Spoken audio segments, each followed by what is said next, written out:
abilities. They're going to tour him all around. He's probably going to be treated like an absolute king. And honestly, he should be. Now, he is a tremendous deep ball thrower. If you are Braylon Brown, if you are Brandon Buckhalter, J.J. Henry, Jalen Knox, those guys, John Rice Plumlee, all of those, his ability to throw the ball downfield should be a plus for you. Now remember, he was at Central Florida under Josh Heupel, so that version of the Baylor spread is going to look more like the Tennessee version, and that's fine. That's what they do. But he can also start, if you go back and look at his 2019 highlights when he was a true freshman, and then see his 2020 highlights, 19 was Jeff Lebby, 2020 was without Jeff Lebby, 2021 was Gus Malzahn. If you look at the maturity and the growth of him over that, you see a guy that threw the ball his first year under Jeff Lebby primarily outside the hash marks. Keep it outside. Keep it out of the middle of the field. Hey, Cody, how you doing, man?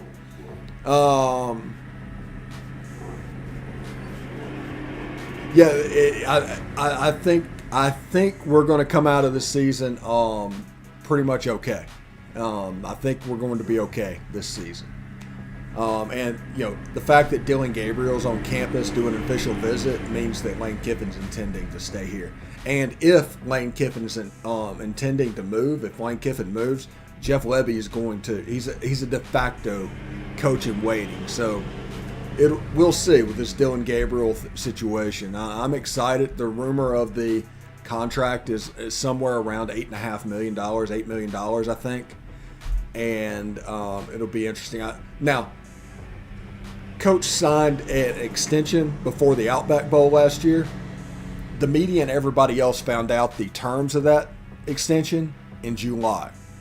So don't expect things to work quickly. They work at their own pace now.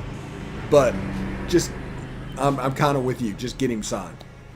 But Dillon Gabriel is a tremendous deep ball thrower. And early in his career, he threw primarily outside the hashes. But you can see him, if you look at his 2019, 2020 highlights, and early in 2021, he started working more in the middle of the field. And you see a grasp of the offense, and there's just a look to him the way he carries himself. I think he's going to be a really good player, but it's one of those situations where I want to see what it looks like. He did use the middle of the field. I want to see a little bit of a tight end. There's a tight end in the portal. There's rumors about him. We'll see where it goes. But if they get him along with those wide receivers, Dillon Gabriel, and get a running back there in the backfield, they have a team that talent-wise is above what they were this year. That's the amazing thing. Now, Matt Corral was really good, but you fit in those other guys, you could have like potential top 20 players at a couple positions. It's really interesting. And also they recruited Aaron Brule. They're recruiting Aaron Brule from Mississippi State, who entered the transfer portal yesterday. Lane Kiffin marked that with a retweet when it was announced. So that is something to keep an eye on as well. BetOnline has you covered all season long with more props, odds, and lines than ever before as football season continues to march to the playoffs. BetOnline remains your number one spot for all sports action this season. Head to our new updated desktop or mobile website to sign up today and receive 50% off welcome bonus on your first deposit. Just use promo code LOCKEDON to receive your bonus. From basketball, football, NHL, boxing, UFC, to your favorite Vegas casino games. Don't wait to take advantage of the amazing offers available for the 2021 season. BetOnline is the fastest and easiest ways to bet for all your favorite sports. BetOnline, where the game starts. And of course, thank you for tuning in to the future Locked On Ole Miss podcast and making it your first listen every day. We are free and available on all platforms and soon to be YouTube. So, we have that. We have the potential for Dillon Gabriel to be in town. We talked to Cody just a second ago. He dropped a question. The rumor and the smokes about an extension and all that is very much in that. Lane Kiffin's in town today. that's the reason there's a delay on this extension, is Lane Kiffin's been out recruiting all over the South, and the efficiency of working probably didn't have him coming to Oxford until this weekend. I mean, that's just facts. I'm kind of feeling right now about bowl games, and I'm curious about bowl games. And, the Ole Miss Notre Dame game got a little bit of its luster back with the hiring of Marcus Freeman. And his announcement on Twitter today was really good. And it was worth tuning in for. If you haven't seen it, go give it a look. I mean, it was a nice announcement to their team. But so Notre Dame has a little bit of their mojo back because they kept every coach except for the head coach in there. And there's a potential for them to get back into the playoffs by them doing that. So if they would have waited until after this weekend, whenever everything's announced, it would weigh on the committee's mind. But since there's a full staff, 9 of the 10 coaches in Notre Dame are staying. The only coach that is leaving is Brian Kelly and his wonderful fake Southern accent. And that's pretty interesting to me. Now, LSU is getting really agitated. Like the fan bloggers and everything going on in LSU, they're getting really agitated right now about people piling on Brian Kelly for going to LSU. There's a lot of people that's turning on that. And remember, we talked about this yesterday, that a little bit behind that is the Fox-ESPN rivalry that is developing in college sports. Believe me, that's good for college sports. That's going to cause ESPN to have to raise their game, and it's also going to raise Fox's game. But because of that, there are groups of media that sit out there that are very anti-SEC. You have people like Bruce Feldman that is praising the Lincoln Riley move to USC, a Fox conference, and vilifying the Brian Kelly move to LSU. And also trying to talk about Lane Kiffin being available for basically any Fox conference job that is out there. And if you understand the motivation and what they're coming from, you can understand a little bit and know what you need to take seriously. Also, this is just my opinion, and I know nothing, but with Oklahoma still being available, and they're soon to be an SEC school, but I'm starting to think that Brent Venables is not going to be the guy. I think that Oklahoma could have hired him at any point during this season, during this week, I mean. And at any point they could have announced him, they could have done whatever, but they haven't. Which leads me to believe their guy that they have earmarked is working this weekend. And they're trying to not go crazy to make it stand out. So the person I would keep an eye on for this weekend for Oklahoma is Dan Lanning, the defensive coordinator at Georgia. Oklahoma has a nice history of promoting quarterbacks to their head job. It's a weird job like that. They don't generally do well with established guys, and they want a guy that they can kind of mold to fit their own fit. And they've done that in the assistant rank. Dan Lanning at Georgia, he was a heck of a coach. He got to start with Mike Norvell at Memphis, and Mike Norvell secretly was very cutthroat at Memphis. He wanted the best staff he could get, and if you weren't giving him exactly what you wanted, he just turns you loose. The bad side of that is if you gave him exactly what you wanted, you were good enough that everybody else started to take notice, and that's what happened with Dan Lanning, who went from Memphis to Georgia. And that defense this year has just been absolutely fantastic, and I think Oklahoma is intrigued by that defense because they've been so offense-centric for the last 10 years. They are intrigued by that defense. You have to go back, honestly, to Brent Venables when they were a defensive power. But the fact that Venables and Dan Lanning are being mentioned so favorably for this job, that's kind of an interesting thought that Joe Castiglione was having. But that's what I'm looking for. It could be somebody like Mario Cristobal or something like that, but I think it's Dan Lanning, and this is just a guess. A partially educated guess, but it's a guess. And it'll be interesting to see once that happens. The coaching carousel is essentially over. I mean, Virginia came open yesterday. They're talking about Miami and everybody worrying about Miami. Miami lost their athletic director because their boosters, they basically have a civil war going on down there right now of what they want to be. And any AD that's going to be fired, their first job is not going to be to hire a football coach. It is going to be to unify their base and unify their boosters. So I don't look for Manny Diaz to move this year. So that would essentially make the coaching carousel stop.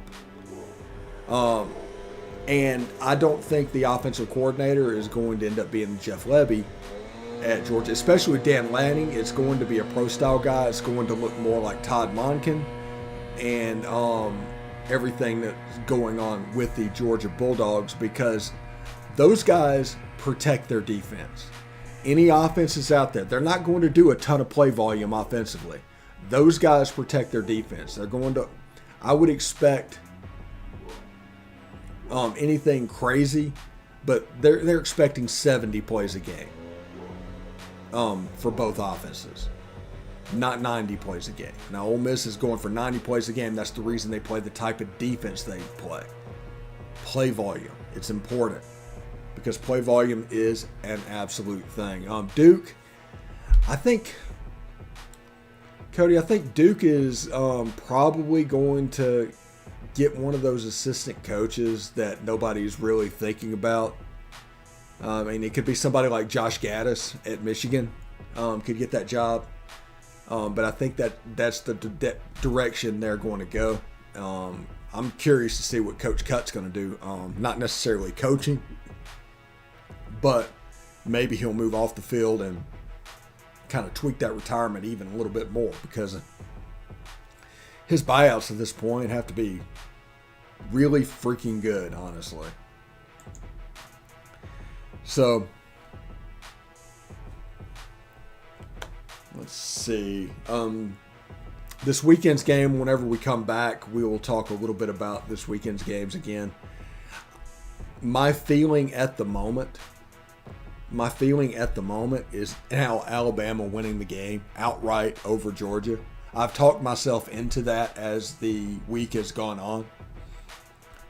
But Georgia's the better team. Georgia should win. I look at it, if it's just on paper, you look at it and you're like, okay, Georgia. Yeah, obviously Georgia. But then you figure out about the thing I talked about before the Ole Miss Alabama game, that teams sometimes lose the game just based off the logo on the helmet. You see the numbers on the helmet and all of a sudden P starts rolling down your leg and you end up losing the game.